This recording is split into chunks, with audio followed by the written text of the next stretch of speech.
Welcome to the final episode of 4 Calling Birds, Season 1. We've covered a lot of ground in our first season. Education. Now, Andy, teaching during a pandemic. I bet that's a phrase you never thought you would hear.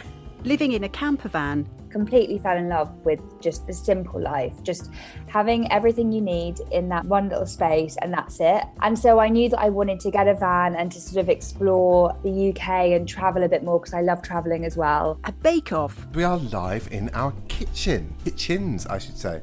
So we've set up a sort of a Zoom-esque style bake-along. Now, Meredith and I have done this before. Yes, which is amazing why you would want to do it again. I didn't want to do it again, Meredith. You did insist we do it. Well, I thought it'd be nice for Easter. Okay. And a Hollywood producer. Steve McQueen said, "Katie, you know, you're the only girlfriend I've ever had." I mean, it's just a glorious girlfriend I've ever had. You know, I value that for the rest of my life, you know. We can't quite believe it, and what a ride it's been. Alas, it's our last episode. But don't worry, we'll be back in the autumn for Season 2. And if you have a story to tell, please do get in touch. We would love to hear from you. You can contact us via our Instagram page or email us at 4 callingbirdspodcast@gmail.com. We'll put that address in the show notes so you can find it there. If this is your first time listening to us, then head right back to the beginning and catch up on all the previous episodes. So let's get on with the show. We've got loads to talk about, all appropriately themed, of course. Yes, absolutely. And I wanted to kick off the start of the final episode with a little surprise for you birds. Oh, no. So we've had a little message from a gorgeous friend of mine with a question for you all. Jez, can you play it for us? Hello birds, it's Dr. Ange here, calling you from the bar, which is where I do most of my thinking and catching up. I've recently written a book all about growing up for boys and all of the life lessons we would have wanted to have known.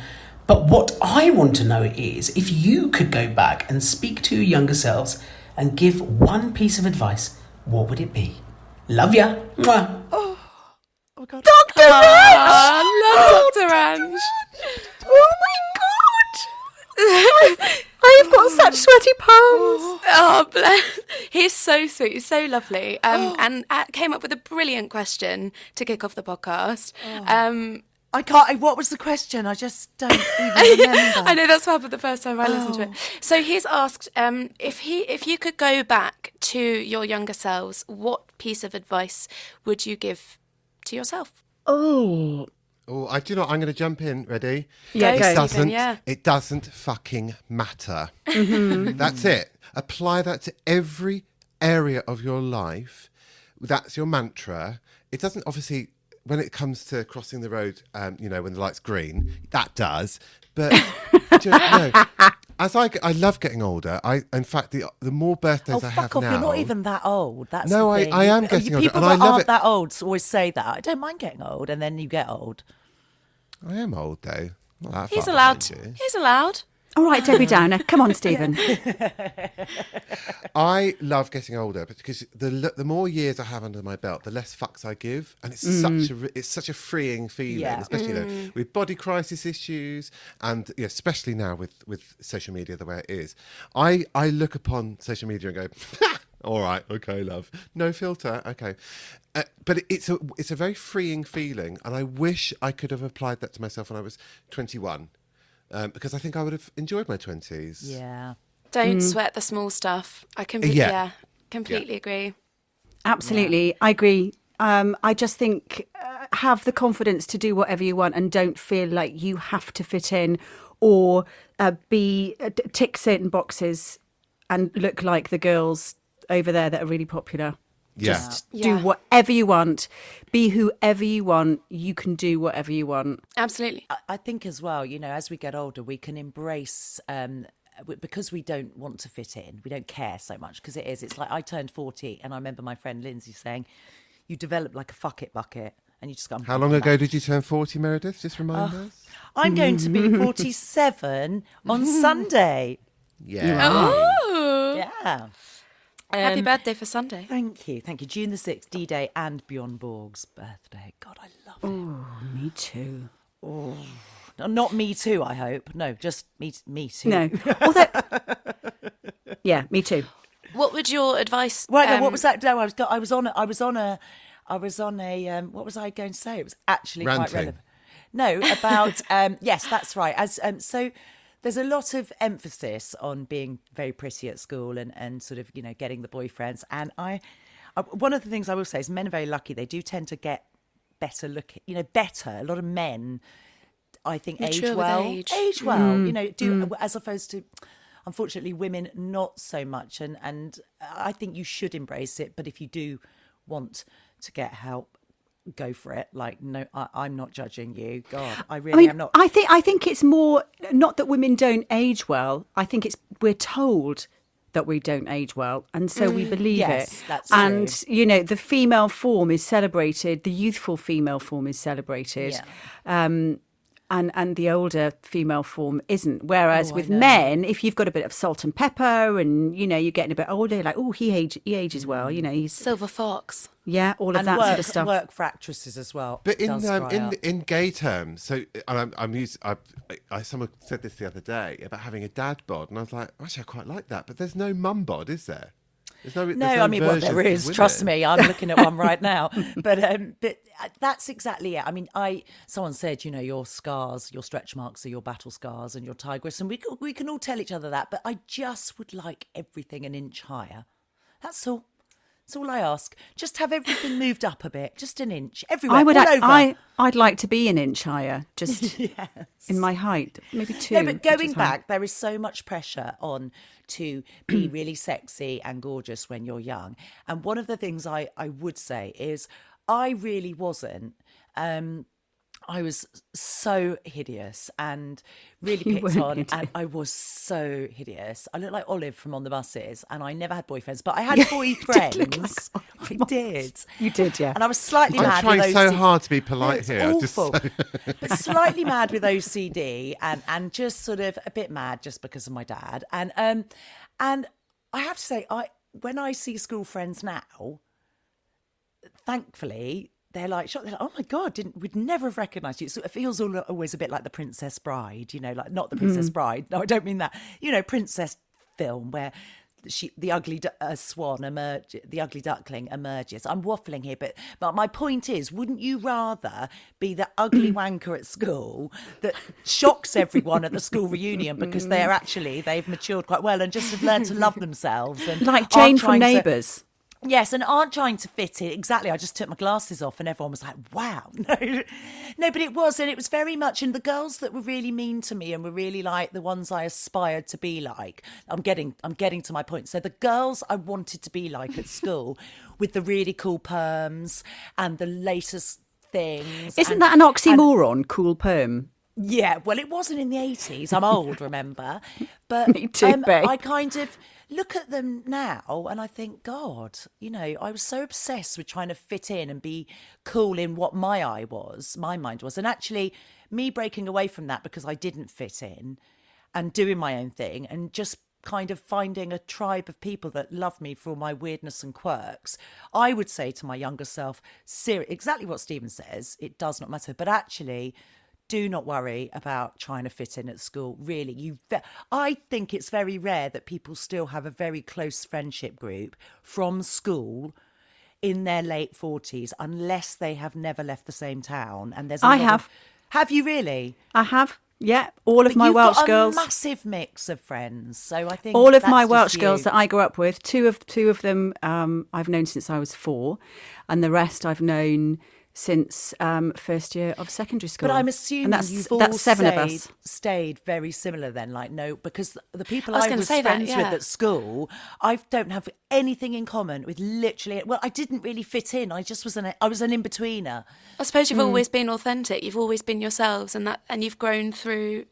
Hayley, I mean, you've grown through life being yourselves, and you stick together. And we've stayed in touch. Like, one of us lives in Portugal, some of us live in London, some of us are still in Wales, and we all do different things, from nursing to teaching. all sorts of stuff. And yet you still find common ground. You still... Yeah, we go on holiday with each other. Brilliant. I think that's brilliant because there are so many friendships. I remember a friend gave me this advice when I had a baby and I was going to all the baby and toddler groups, and I was just I just didn't feel happy. And I felt like I was back at school. And I remember a friend saying, take away the child, would you go clubbing with that mum? And if the answer's no, like, don't try and force hang out it. with It's them. just, Yeah. it was just... And it was really good advice. And I think a lot of people can just fit in and move to a new town and a new community. And that's brilliant. And they embrace it and they love it. And they're quite happy to be, you know, just part of a crowd. Whereas I think probably I'm too abrasive, I don't know, or what have you. But I've never been able to have... My friends are from all different walks of life. So from whenever I organise a party or anything, it's so difficult and so weird because they're never all available at the same time. But they're all amazing. Is that what they tell you? Yeah, that's exactly Sorry, right. Miz. But no, seriously, they would all get on. Like if I was recruiting, like they are the best bunch of girlfriends in the whole, well, you know, and bunch of guys and gays and girls. But you know, that's kind of how I've gathered my tribe over the years. So to have your tribe still from school, that's so lovely. I mean, Jeremy does, I have to say, my husband does, and I'd say an equal measure of what... My best friend and I have been have. best friends since 1986. That's There we go. nice. Incredible. And you went to school together? We were at primary school together. We've known each other since we were 3. Oh, that's so nice. And Natalie, what about you? What would your advice be to your younger self? Yeah, interestingly, I had a session today with my life coach Ashley Walker Green, who I speak about in episode 4, and we were talking in the group about our younger selves and as a girl, as a younger girl, personally, how I would feel like I want to people please and say yes to everything because I don't want to let people down, you know, because as you mentioned earlier, people tell you be a good girl. Be a good girl, like do this right, don't do that, and it sort of stops you from being able to say, you know what, no, I don't want to go on a date with you, or no, I don't want to, like, hitch my skirt up a bit more. No, you know, we were talking about being able to say no, and I tell my younger self to just believe it. I know it sounds really cliche, but believe in myself a bit more and really be true to myself, I suppose. I do just want to take a moment to shout out Dr. Ranj. Dr. Thank you Ranj, so yes. much for doing that for us. And also, he has a Legend. fantastic book. I know we talk about girls having it hard and women having it difficult, but boys do as well. And sometimes they don't talk about what they need to do and how to live their lives. So he's written a fantastic book. It's called How to Grow Up and Feel Amazing, the No Worries Guide for Boys. And it's for boys, I think, off the top of my head, I think it's from around like 9 to 12 years old or somewhere around there. I've got a copy for it my sounds 2 wonderful. nephews because I worry wow. about them in the modern world just because, you know, I just want them to feel normal. Yeah. Like There is a lot of pressure on boys. You know, boys are, or maybe they're made to feel like they shouldn't show their emotions as much and they need to be brave and stiff Don't up cry a like a lip. girl. I've heard that being said to my Yeah. nephew before. Which is just Don't be like a girl. Don't be a Yeah. big pansy. And Yeah. there's the other flip side as well, you know, raising boys. As a mother, we have to teach our sons about consent, and it's a permanent worry with the ever-changing, you know, sort of rightly so stringent rules on consent, but also the fact that they're 16-year-olds, they're charged up, they get drunk, and it is such a fear. Certainly as a mother of a daughter, but also for a son, because I don't want him to put the hair out of place, you know, and teaching young testosterone boys all of this. It literally, I actually worry now more when my son goes out, because I'm just like, please, because it's this whole educate your sons to, you know, we shouldn't be worrying about protecting our daughters, we should be educating our sons. And but the pressure to do that, to make sure I don't, you know, he doesn't ever just get drunk and do something silly or inappropriate, or the fear of you know, potentially being accused of something. And that it's just, there are so, I mean, God, to watch so many things on bloody Netflix over lockdown of, you know, young boys being accused of stuff, and it really does frighten me, as it really terrifies me having young boys today. So that book, I would like, even though my son's nearly 18, I'd like him to read it. I think there's no cap on that. No, but for every girl that's told to act like a lady, there's a boy being told to man up, and I remember having it as a child and laughing internally, going, "Just you wait, a couple more years, you're going to learn how stupid that sounds when I come screaming out of the closet." But I still hear it now. Also, things like using, that's so gay. Oh, I hate that. And I've had to pull people up on stuff. So, but books like this, and I've seen this book, and I've seen the reaction on Twitter, and it's 99% positive. But naturally, there's always somebody that goes, that doesn't like it because they're still stuck in the 1940s. But it's important that children are raised as individuals. Does it cover coming out then, Dr. Range's book? I don't know. I haven't read the book myself. I literally bought it and gave it to the boys because they should. We had books on how to make a baby, and there should be books on how. I mean, you can't write a book on how to come out. Every situation's different. But what if you could write a book, Stephen, on how to come out without going off on 68 pages? What would your key bullet points be? I would write. There are two things that I would insist upon when coming out. The first one, I would write it from the point of view of the person receiving the news. I've talked about this before. I imagine hearing that news and your reaction. Then imagine, something awful happening to your child, and just to put it into perspective. And it's a really horrible thing to say. Like, imagine getting a knock on the door at 4 a.m. from the police. And now imagine your child telling you they're gay, and tell me what you think you'd rather hear. Yeah. Because when you put things into perspective, it doesn't fucking matter, as we've said. And the second one is, I think everybody should come out as whatever you want to be. Everybody should come out. Normalise pronouns and normalise coming out. Mum, Dad, I'm straight. Mum, Dad, I'm trans. Mum, Dad, I'm non-binary. Yeah. Mm-hmm. Yeah, and absolutely. I'm not saying it should be compulsory. I just think everybody don't fucking do say it at all, and just just accept what someone's doing without. It's about normalising the conversation, isn't it? Yeah. And not making that conversation a big deal. And these are conversations that everybody has all the time with each other, and it's absolutely fine. Like mental health, make it as normal as. Have you got any Veruca cream? While we've got a little break, I just want to do a store shout out. As well as being busy with this podcast, we have been squirreling away creating some rather exceptional tees and sweatshirts inspired by our honest conversations. You can find them on Instagram at 4callingbirds_store. That's the number 4, callingbirds_store. Or visit www.4callingbirds.bigcartel.com. Again, that's the number 4. And we've all got a couple of these guys, haven't we? What is your favourite? I love my jumper. It's so cozy. It's a lilac sweatshirt with the words accept, change or leave. I love it. Your motto. Yeah, Spence family motto. Yeah, love people it. love that.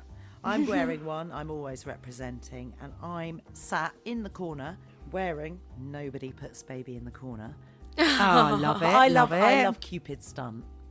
I think it's. Yeah. I do love Cupid's stunt. That's a popular one. Yeah. That's a popular and one. Material Girl proving very popular. Love it. Yeah, really good. I've got my Pump Up the Jam. Yeah, Toby Anstis has got that as his profile picture on Instagram. I wanted to be like Toby. Did you? Yeah. Toby is my mentor. I do love Don't Be a Dick because I love people rubbernecking if you walk past them in Tesco. So I've got my 2 jumpers of Don't Be a Dick because because people can't be offended by it because they're like, actually it's really good advice, but it has got a swear word on it which makes people go but it's also a name, but it's also it's just so clear. And it's like it's not me saying you're a dick, it's just don't be one. Yeah, just don't be and if you take offence to it, it's probably because you're being a dick. Yeah. And my other one is Speak Your Truth, which is it's always it's just one of those that sort of draws people's eyes in. They go to me, speak your truth. I think I will. But you do, and they tell me to fuck off. That's what you'll tell your younger self, isn't it? Don't try and please, and Natalie as well, don't try and please people. Don't try and people please. That can be so more annoying when someone is a people pleaser. And actually, you won't ever gain popularity by speaking your truth, but you will gather a really good tribe people with integrity who value your opinion. You may not have the same opinion, but don't compromise yourself. So speak your truth is so important to everyone of every age. It's not about a woman finding themselves after menopause and speaking her truth. It can be, but really speaking your truth is just be authentic from day one. And if you want to dress like Lenny Kravitz one day, or then the next day dress like, into hip hop, and the next day you want to wear cowboy boots, that's fine. Don't let anyone say who you're trying to be. You try everything, or just shop at Next. You can be what you want to be. Speak your truth.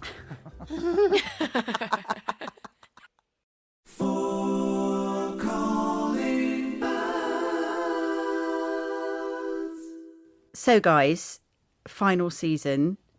We've got a few things that we want to talk about. Natalie, what are we talking about? For this final show, I wanted to find out what these birds are doing for their summer break. What, in their opinion, are the best season finales ever? But first, painful, funny breakups, or painfully funny. Do any of you have any? I don't have any Do you want myself. to relive some breakups? Just some cringeworthy, dramatic breakups in my 20s, or just basically being ghosted in my 20s. But I did have a look online, and there are some really funny breakup texts. Oh wow! I don't know. I've never been broken up by text. No, we're too old for that. I know. Can you read them out? Yeah. So there's one. Woman got a text. Hey, I don't think this is really working. I'm breaking up with you. Woman replies, I'm your wife. You can't exactly break up with me. And they replied, oops, sorry, that was meant for somebody else. No shit, Sherlock. And there was another one. Be warned, I'm dumping you when I get home tonight. Oh, and then the person replied, allow me. fine with me. I was just thinking we could use some time apart. Reply, what the fuck? I got auto-corrected. I meant to write, jumping you, not dumping you. Oh, my God. That's awkward. God, that is absolutely brilliant. It's funny we're talking about this topic because this is pretty much what we spoke about, what I was talking about earlier with saying no. You know, when you're not interested, it's difficult to say I'm not interested. Let's call it a day. But yeah, it's got to be done, hasn't it? It has. Yeah. Or it just has to be use done if you tact and accidentally diplomacy. text the wrong person. Oh, Or gosh. autocorrect as well. It's brilliant. There is a brilliant series on I think it's on iPlayer, BBC iPlayer. It's called Love Life with Anna Kendrick. Yes, it's superb. And it's so good. It's so raw So and good. beautiful and real. And it basically takes you through all of the loves of her life, including her mother, like loads of exes, and yeah, there's some breakups on there as well. And a I love Anna one. Kendrick. Yeah, it's so funny and it's so absolutely so well done because it's very raw, but it's also quite light. But Yeah. binging, I binged it. I loved it. So Couldn't easy stop to binge. watching. Loved it. Kind of like Girls in a way, but less gritty and New York. And I love Girls. Me too. Oh It's my brilliant. God, I love It's Girls. brilliant. That was groundbreaking. And They- what about dumping people? What reasons would you have for dumping somebody? I mean, we did touch on it earlier about breathing. I would dump Well, somebody for the way they breathe. If you chew, I'll dump you, but not before giving you a fat lip. Don't chew God, near me. there's my decree nice eye. It's called mysonophobia. It's chewing. Just the thought of it. Does makes that me also include like angry. loud eating noises, like Smacking people that lips, make yeah. love noises when they eat, like God, don't. But I it's think I'm hysteria. disgusting because I've got too many teeth. You are. No, you're disgusting. I mean, I wouldn't dump you for it. Hayley, what would yours be? I would. I've got quite a long list, so I would dump somebody for their musical taste. Or actually, I wouldn't end up going out with them if they had rubbish musical taste. What if Roger just listened to some He terrible wouldn't be music? Rog. He wouldn't be He Rog. wouldn't be Rog. He wouldn't be He's Roger. 80% In vinyl, private. that man. Yeah. Fair enough. Long, dirty toenails or like dirty fingernails or toenails. No. Yeah, bad eating habits, bad musical taste, funny breathing, custard teeth. Custard teeth. Oh. Custard teeth. Just for our listeners, just explain custard teeth. So custard teeth She's looks hated like them. you. So for as long as I've known Hayley, which is a very long time, she has gone on about custard teeth. When you've got sort of yellow glistening teeth, like you've just eaten a load of custard. What else? Maybe talking through films.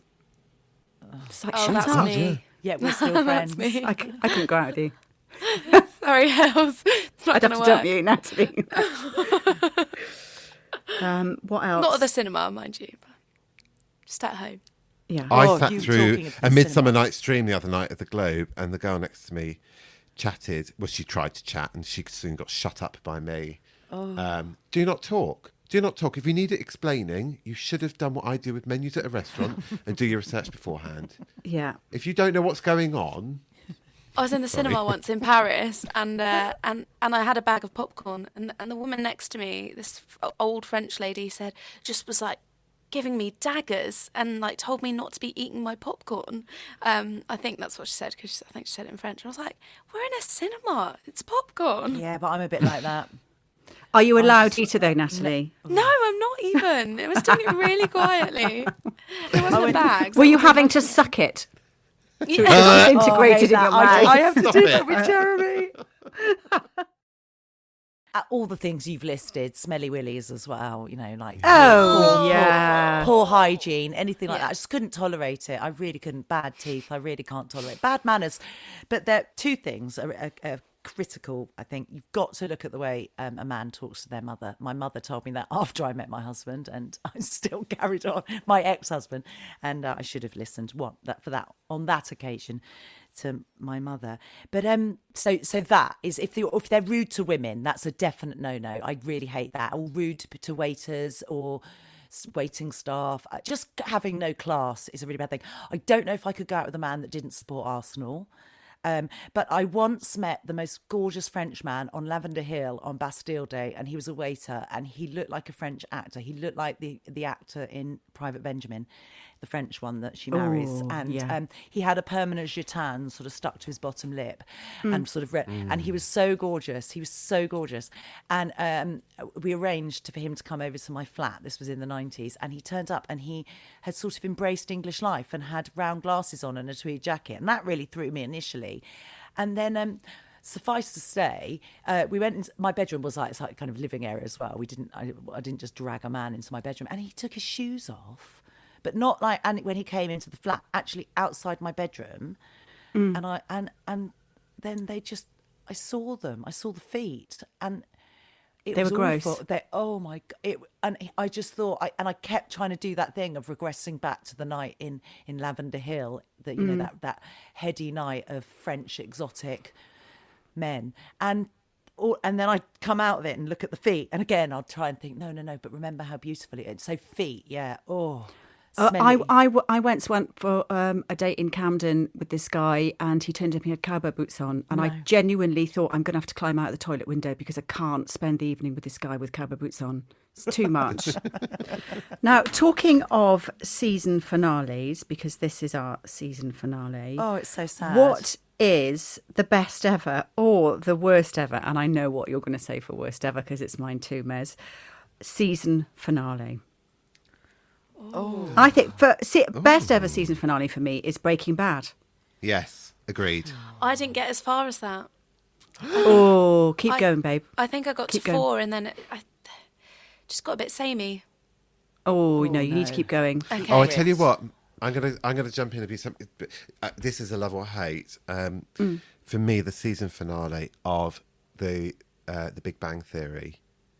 If you don't watch Oh, it, you won't get. Watched it. Didn't one of them have a baby or something? Well, Or it get was sort of. pregnant, and they got a Nobel Prize or something. Yes, they won a Nobel Prize, but it Oh, was. It was just some. It was the transitional character of Sheldon from awkward introvert to married and winning a Nobel Prize and thanking his friends on stage. I've watched it 4 times. I still cry. Oh, Yeah, that's a good one for me. That's your show, isn't it? That's your signature show. You love that programme. I love it so much. And I don't care if anybody says I'm weird. I love I've never it. watched it. I need to watch it. It's good. I've seen it. I've seen a couple of episodes. I used to really enjoy it, but I'm not a diehard fan. No, Like I never thought I would be, but There I are am. two yeah. comedies I really wish I'd watched more. It's Arrested Development and loved it. Parks and Recreation. I love both of those. Yeah. Amazing. Brilliant. The mum Flight of in the Arrested Conchords. Development is my mother. Like, Mum, Jude, it's 11:30. Not in France. I'm apparently like the mum from Schitt's Creek, and my You are Moira children are Rose. both. My kids Yeah. are both. Yeah, you are Moira Rose. Although What she's about lucky you, she's Natalie? got a What's gay your son.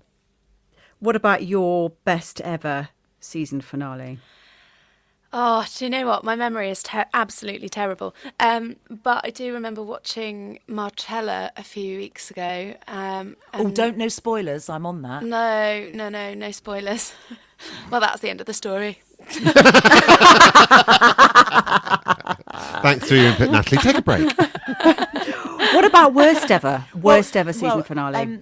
I can't remember them. I'm gonna. I've still got a good one, a best one. I'm going to jump in because I know producer Jeremy will be really cross if I don't say this one. So I'm not claiming it as my own because I'm like Natalie. I get so muddled up with TV shows. We watch things and I like.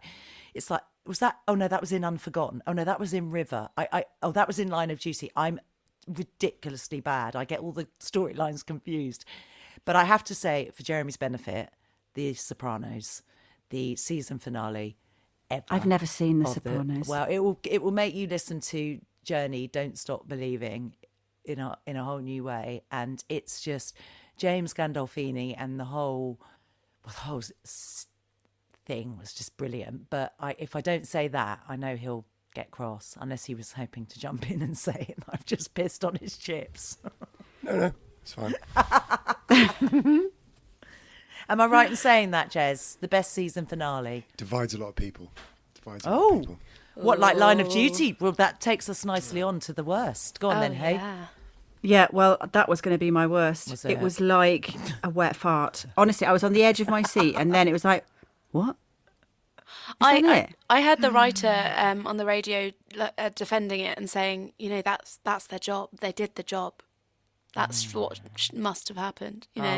Well, if you watch Inside Number 9, But I haven't which seen it, is so I don't know how bad it is. absolutely brilliant. If you love Tales of the Unexpected and you love a twist and like twists that keep on coming, Inside Number 9 is spectacular. And the new season it's half an hour episodes, really dark, and it is clearly meant to be Jed Mercurio with an obsessed fan who hates the ending. And basically, I'm going to watch that then. So Is that like Kathy Bates in well, yeah, Misery. That's well, that of course. Oh, I that's, still can't watch that. For someone who's broken both their legs, I can't watch that No, program. I don't think Ooh. Jeremy can't watch it either. But yeah, it's very good. It's very twisted and it's very funny, and it does talk about diehard fans and stalkers. And fans really do, and rightly so. They spend money and they buy the tickets, and they do. But some of them really do have an opinion on an artist's work, and you have to sort of think it's still an artist. Respect them, it's. Yeah, there is that. Sorry, Jed. I didn't mean to say that your finale was like a wet fart, but I was just expecting more. Well, there was a far worse criticism than a wet fart, Hayley. I think you don't have to worry at all. It was a bit bodged together, like they'd run out of time. I thought, oh, that's it. Well, I was just expecting it to be edge of your seat, and it wasn't. And I didn't buy okay. into that particular character pulling it off. I still thought he was a bit stupid, and I won't say any names in case anyone hasn't seen it. But it was to say it was, he'd fooled them all along without any evidence of that. I was a bit like, you what? No. It was like Mr. Blobby being a sort of kingpin. It was a bit like, I'll get you, you pesky kids, and pulling the mask off, and it was the caretaker all along. It's like, no, Yeah, it wasn't it was the a bit like caretaker. that. But yeah, sorry, Jed, but we love you, and I have binge watched Line of Duty 4 times because I still can't remember what's what. And I've given up on Tinker Tailor Soldier Spy, the film. Oh, I love that film. I love I've seen it about 6 times. Yeah, 6 times. Jez, just please explain it to me. I'm like that. Please, I'm not explaining it to you again, Meredith. I just want to say before we go, you can find Dr. Range's book, How to Grow Up, on Amazon.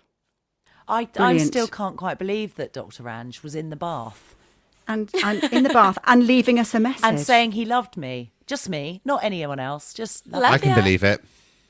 Oh my God, I love it. My friend Donna is his stylist, and he is a sassy dresser. And he is. Natalie, Did you see him the other day in his see-through T-shirt? I certainly did. He's got glorious eyes, hasn't he? Very beautiful. For anyone that doesn't know, he made a dress for me for New Year's Eve, not for New Year's Eve, on TV on the Great British Sewing Bee. He made a dress that revealed a little bit too much. It did. It was a bit Sharon Stone, but it was fabulous. But it was beautiful. It was so You good. hitched your skirt up that day, Natalie Spence, and you knew how to work it. I've had a lot of practice.